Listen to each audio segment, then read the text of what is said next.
Salut les amis, on sait tous qu'entreprendre est un parcours semé d'embûches et qui n'est pas toujours facile. On se retrouve face à une montagne de problématiques et de prises de décision au quotidien. Il devient donc indispensable de s'entourer des meilleurs dans leur domaine pour nous aider à faire de nos projets des succès. L'objectif de chaque épisode est répondre à une problématique bien précise avec des solutions concrètes que tu peux implémenter dans ton business dès demain. Je suis Alexis Bouvet, cofondateur de l'agence Cvisu et de la marque Tailleur, et je te souhaite la bienvenue dans Conseil d'amis, le podcast qui apporte un maximum de valeur pour les entrepreneurs. Bonne écoute. Bonjour à tous les amis, aujourd'hui on est en compagnie de Fabien Ferrat, fondateur de Le Shot.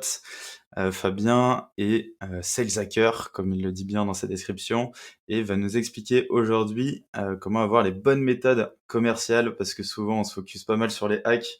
On en parlait justement avec Fabien, des petits hacks, des petites actions qui vont être obsolètes assez rapidement. Le but est vraiment de se focus sur les bonnes méthodos, avoir la bonne structure. Donc voilà, Fabien, tout d'abord, comment tu vas ? Salut, ça va super. Merci en tout cas de m'accueillir sur ton nouveau podcast. Ravi Yes. de faire partie de tes invités.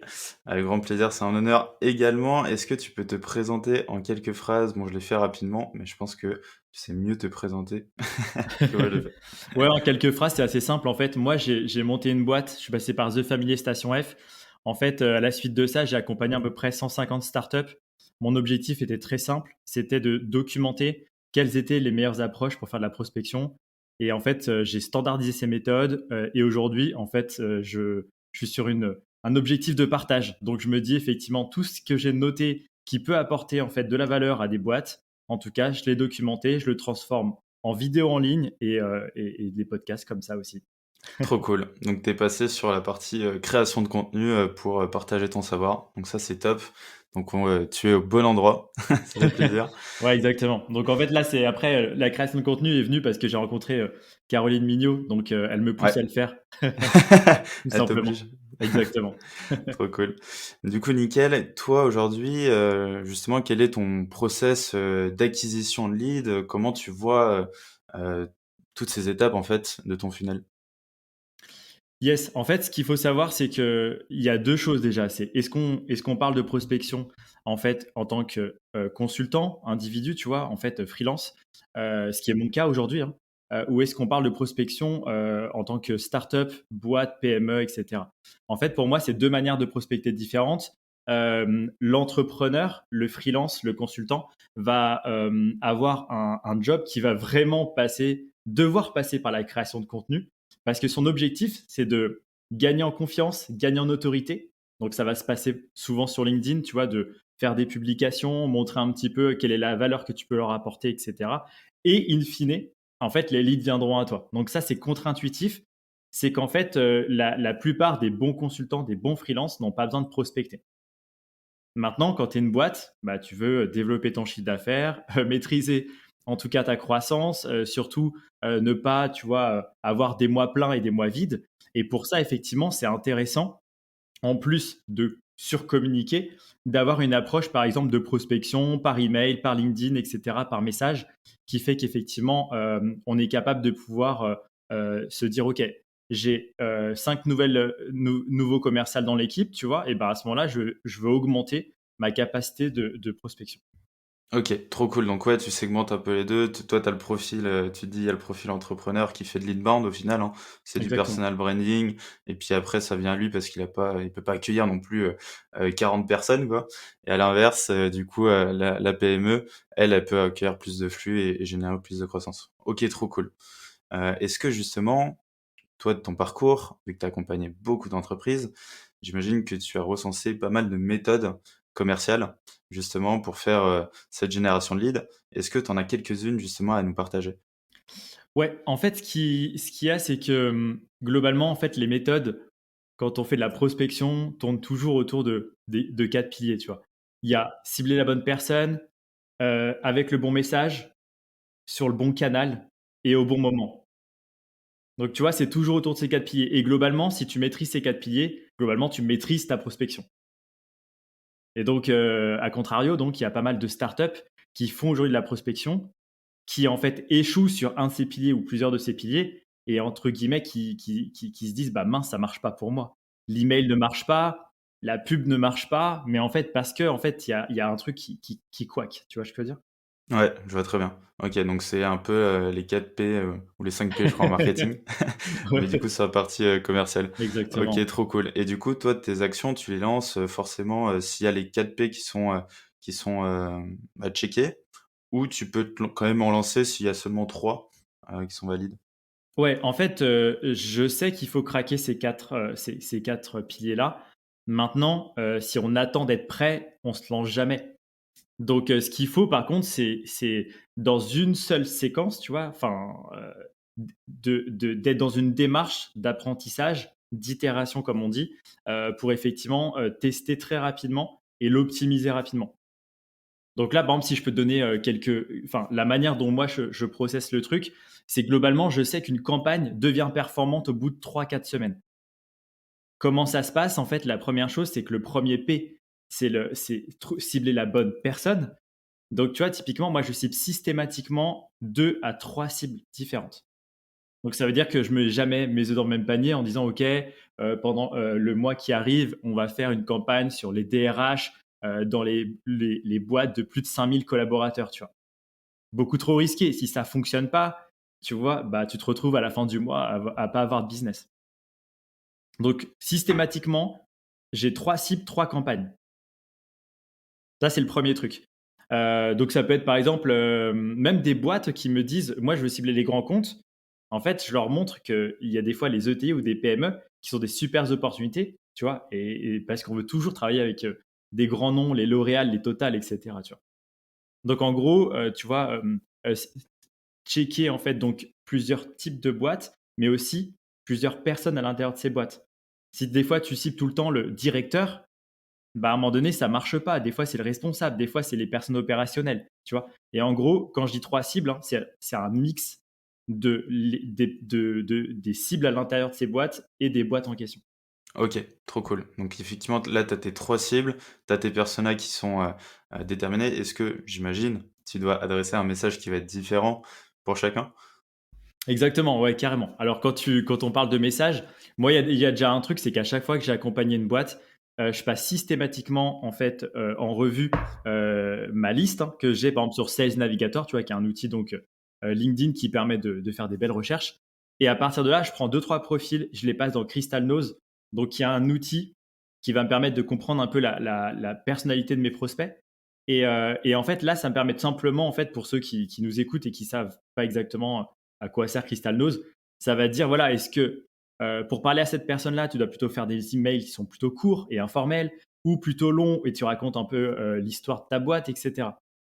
Et en fait, avec ces quelques informations-là, en fait, sur ces 3 cibles, je commence en fait à taper la rédaction, mais toujours dans une démarche de toute façon où peu importe ce qu'on teste, il faut faire de l'A/B testing et il faut optimiser au fil de l'eau. Donc, A/B test sur l'objet, parce qu'on n'a jamais l'objet parfait dès le départ. Donc, typiquement, tu vois, objet court versus un autre objet court, par exemple, tu vois? Mais on prend une décision au bout de 100 ou 200 emails envoyés, on prend une décision sur celui qui fonctionne le mieux, et cetera. Après, il y a aussi, comment dire? Faire un A/B test sur le corps du message. Parce que typiquement, en fait, tu vas regarder, est-ce que les personnes t'ont répondu ou t'ont pas répondu? Donc est-ce que tu maximises tes réponses en étant, sur une phrase à la fin qui dit, par exemple, «Seriez-vous disponible demain pour un rendez-vous à 11h30?» ou aussi ce qu'on appelle de l'interest based marketing, c'est plutôt, par exemple, «Et toi, t'en penses quoi?» Tu vois? Tu finis juste ton mail comme ça. Donc en ayant comme ça 2 méthodes différentes, une plutôt sales et une plutôt, sur, de l'intérêt et ben, en fait, tu regardes, en fait, ce qui plaît le plus à telle cible. OK, génial et ça là-dessus d'ailleurs j'ai une question. Moi, souvent, justement je mets en place des campagnes, commerciales et cetera et je pense que le plus gros défaut que j'ai, ça va être de me dire: «Bon bah, c'est lancé, je vois à peu près, ce qui est, en termes de retour, mais je vais pas prendre le temps de bien analyser pour optimiser, réitérer». Est-ce que toi tu te cales des créneaux? Est-ce que tu fonctionnes en sprint aussi? Comment ça se passe? Ouais, alors à minima, une fois par semaine, je check. À minima. C'est-à-dire que quand je te disais, il faut 4 semaines pour avoir un truc aux petits oignons, bah, globalement, de semaine en semaine, j'analyse en fait ce qui s'est passé. J'optimise l'objet, tu vois, où j'en kill un, j'en rajoute un, etc. Et en fait, de semaine en semaine, j'améliore. Tu n'es pas obligé de suivre au jour le jour, parce que ce qu'il ne faut pas oublier, c'est qu'en fait, comme on est sur des faibles volumes, tu vois, de quelques dizaines par jour, globalement, voilà, on n'est pas sur Facebook Ads, tu vois, donc où tu mets un gros budget et tous les jours, tu dois venir optimiser tes campagnes. Ouais. Ouais, ouais, je vois. Et sur les canaux d'acquisition, du coup, j'imagine que tu es sur LinkedIn, par mail, là, tu en parles pas mal. Est-ce que tu as d'autres canaux peut-être que, on n'utilise peut-être pas forcément aujourd'hui et qui peuvent être intéressants? Ouais, en fait, ce qui est assez marrant, en fait, quand on fait de la prospection, c'est que on est là pour raconter une belle histoire, en fait. C'est comment, en fait, tu abordes la personne, et comment tu lui racontes la bonne histoire pour capter son attention. Et en fait, ce qu'il faut savoir, c'est que ça dépend vraiment de qui on cible. LinkedIn Email, globalement, c'est le plus simple parce qu'aujourd'hui, il y a beaucoup d'outils là-dessus. C'est très documenté. Quand on fait du B2B, globalement, c'est un peu la poule aux œufs d'or, tu vois. Maintenant, à côté de ça, si demain tu cibles des artisans, des commerçants, tu vois, des thérapeutes, enfin des professions libérales, etc., sur LinkedIn, non. Donc globalement, là, on rentre dans un no man's land. Soit effectivement, tu peux essayer un peu de publicité en ligne, mais ça va te coûter un peu d'argent pour faire beaucoup de tests, commencer à comprendre comment capter leur attention. Après, tu as aussi tout ce qui est des campagnes WhatsApp. J'en ai fait beaucoup et honnêtement, ça marche très très bien, surtout sur les restaurateurs. En fait, tu as des petites méthodes comme ça. Après, ce qu'il faut savoir, c'est que globalement, les canaux, il ne faut pas les inventer, il faut les réinventer. C'est la manière dont on l'utilise Mmh. qui va changer la donne. Ouais. Trop cool, génial. Est-ce que justement tu as des petits use cases, des cas d'usage, des choses qui ont marché pour toi, et pour tes clients, que tu peux aussi, nous partager, et en tout cas aider ceux qui nous écoutent là-dessus? Ouais, en fait, là, il y a deux choses déjà. C'est que tout à l'heure, on parlait du bon message, bon moment, etc. En fait, il y a deux petits déjà filtres déjà qu'il faut utiliser absolument si vous voulez faire des campagnes qui sont pertinentes. Quand on parle, par exemple, de cibler sur le bon canal, bien souvent, euh, on fait une recherche sur Sales Navigator, on a peut-être, je sais pas, 500 personnes, et en fait, on envoie un email et un message LinkedIn à toutes ces personnes-là. Or, le problème, c'est qu'il y a beaucoup de comptes LinkedIn qui sont morts, en fait. Tu vois, c'est juste des profils, mais ils se connectent jamais. Donc, ce qu'il faut, en fait, c'est quand on fait sa recherche Sales Navigator, on va dans Spotlight, qui est en gros vraiment la petite pépite. Et en fait, tu vas cliquer sur ont publié sur LinkedIn ces 30 derniers jours. Et là, en fait, tu iras chercher tout simplement tes early adopters, ceux qui te répondront beaucoup plus facilement parce qu'ils sont connectés souvent, ils publient souvent, etc. Donc, si tu as une recherche globale, par exemple, fais toujours ce critère-là au tout début, comme ça, tu iras chercher les plus faciles dès le départ. Deuxième chose, quand on parle du au bon moment, c'est pareil. Spotlight te permet de cibler ont changé de poste au cours des 90 derniers jours. Et ça, c'est pareil, c'est un truc que tu peux facilement utiliser en mode avec Phantom Buster ou Captain Data, donc des outils en fait qui permettent de scraper, de dire par exemple, je sais pas moi, hello prénom, félicitations pour ton nouveau job. Si ça t'intéresse, on peut se faire une petite visio pour partager sur nos méthodes d'acquisition, tu vois. Et en fait, comme il vient de prendre un job, on le sait, c'est le meilleur moment pour lui de challenger tout ce qui se passe dans sa boîte. Et en fait, nous, on le contacte pile à ce moment-là, et comme par hasard, ça marche. Et ce même hack, tu peux le faire aussi sur le côté recrutement, où entre guillemets, quelqu'un vient de prendre un poste, tu vois. Donc ça veut dire que au lieu de le contacter quand il recherche un emploi, tu le contactes quand il vient de prendre un emploi, et là tu lui proposes en fait un truc encore plus challengeant en disant, en gros, t'attends peut-être, je sais pas, un mois après son début du job, et tu lui dis en gros, hey, est-ce que ça se passe bien? Tu vois, nous on a un truc de ouf là, tu vois, c'est tel challenge. Si t'es chaud, en fait, tu sais qu'il est en période d'essai. Si Ouais, t'es chaud, ça te dit de nous rejoindre, etc. Ça se go le fait prendre en période d'essai quoi, incroyable. exactement. En fait, il faut définir les momentum pour le OK, contacter. trop cool. Et en spotlight du coup, je crois que j'avais vu aussi un truc qui était intéressant, c'est ceux qui se sont inscrits à LinkedIn, je crois les 7 derniers jours ou, justement dans le mois. Donc pareil, eux, c'est des nouveaux, qui sont sur la plateforme, qui ont pas reçu encore une blinde de messages, donc, voilà, qui peuvent vous accueillir, assez gentiment. Ouais, Spotlight, la petite pépite. Trop cool, trop, trop cool. Est-ce que tu as d'autres cas d'usage, autres que LinkedIn ou même en restant sur LinkedIn? Ouais, après, en fait, un message, je t'en parlais tout à l'heure, mais en fait, un message qui fonctionne bien quand tu sais pas trop comment t'y prendre pour créer des relations et commencer à avoir des échanges avec des prospects, etc. C'est un message qui se veut super simple et en fait que j'avais optimisé au fil du temps. Et en fait, ça dit un truc genre, par exemple, bonjour prénom, j'ai échangé avec, et là, en fait, tu fais du name dropping, donc tu utilises en fait quelqu'un qui est dans ton secteur, avec qui soit tu as échangé, avec qui soit tu as bossé, etc. Mais en tout cas, ça veut dire que toi, en tant que consultant ou en tant que startup, tu n'as pas encore l'autorité, la légitimité ou la confiance, tu l'as pas encore gagné. Par contre, tu vas créer cette confiance avec juste un name dropping, tu vois. C'est comme si tu disais, je sais pas moi, j'ai échangé avec Guillaume Houbèche, tu sais, le CEO de Lemlist, ce matin. On a parlé de nouvelles méthodes pour faire de la prospection aujourd'hui sur LinkedIn et par email. C'était complètement dingue. Est-ce que ça te dirait qu'on échange 10 minutes, tu vois, sur ces nouvelles pratiques? Globalement, name dropping, Guillaume, nouvelles pratiques, méthodes. Si tu es dans le marketing, tu te dis, je risque quoi? Ouais, c'est intéressant, Ouais. c'est une opportunité. Il a coché tous les bons mots-clés. Il a coché tous les bons mots-clés. Et en fait, typiquement, tu vois, là, je suis pas du tout en train de vendre ma cam. Je te dis même pas ce que je fais, en fait, à proprement parler. Je contacte la personne simplement sur un biais d'intérêt. Et le fait de faire un peu de name dropping, surtout au départ, en tout cas, c'est vraiment un accélérateur. Et en fait, typiquement, ce type de message-là, il répond dans le moins bon des cas à 15%, dans le meilleur des cas à 37%. Trop cool, trop cool. Génial. Bon bah c'est top. Je vois que l'heure file. En tout cas, tu nous as filé plein de conseils et je conseille également à ceux qui nous écoutent d'aller te suivre sur LinkedIn et d'aller voir Le Shot qui va partager plein de méthodos justement comme ça. Est-ce que tu as un dernier conseil d'amis, Fabien, pour ceux qui nous écoutent? Ouais, un petit conseil d'amis, c'est en fait, la prospection joue beaucoup dans la partie copywriting, donc la manière dont on écrit, etc. Rester le plus proche du naturel, de l'informel, etc. Et ça va tout changer. Que ce soit sur les publicités Facebook, que ce soit sur de l'email, etc. Typiquement, utiliser le PS à la fin, comme on le fait sur LinkedIn quand on écrit des posts.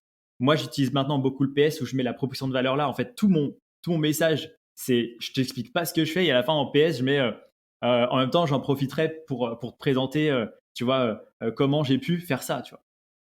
Et après, c'est pareil. Bon, là, ce hack-là, il est 2017 et globalement, il fonctionne beaucoup moins sur des startups, mais énormément encore sur des PME et des grands comptes. Mais le côté envoyer mon iPhone dans un second email où effectivement, tu appuies juste sur une petite relance simple.